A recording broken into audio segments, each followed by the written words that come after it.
నా పెద్ద కొడుక్కి రాఖీ పండుగ దగ్గరలో ఉందని స్కూల్లో ప్రాజెక్ట్ వర్క్ ఇచ్చినారు. 3 రాఖీలు చేసిరమ్మని.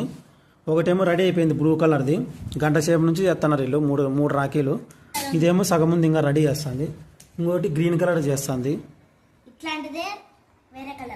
నా కొడుకులకి ప్రాజెక్ట్ వర్క్ ఇస్తే కానీ నా పిల్లం దగ్గరుండి బాగా వాళ్ళ ప్రాజెక్ట్ వర్క్ అయిపోయేంత వరకు హెల్ప్ చేస్తూనే ఉంటుంది. థ్యాంక్స్ చెప్పండి మమ్మీకి. చాలా కష్టపడతాను ప్రాజెక్ట్ వర్క్ ఇద్దరు తల్లి కొడుకు. గంట సేపు కష్టపడి ఈ 3 చేసినారు. మేడీ నర్చన కష్టపడి చేసింది అర్చన. థ్యాంక్ యూ బంగారు, పిల్లల కోసం బాగా కష్టపడి చేసినావు. థ్యాంక్స్ చెప్పండి మమ్మీకి. నాకు రాఖీలు అంటే ఇష్టమే ఉండదు. రాఖీ పండుగ వచ్చిందంటే నేను స్కూల్కి ట్యూషన్కి అస్సలు పోను, ఇంట్లో నుంచి బయటకు కూడా రాను. ఎవరైనా రాఖీ కడతారేమో భలే భయం నాకు. ప్రాజెక్ట్ వర్క్లు అట్లాంటివి ఎన్నున్నా కూడా హోంవర్క్ అడిగి ఒప్పచెప్పించుకునే వరకు మాత్రం ఇసిపెట్టదు. హోంవర్క్ మాత్రం ఖచ్చితంగా చెప్పాల్సిందే.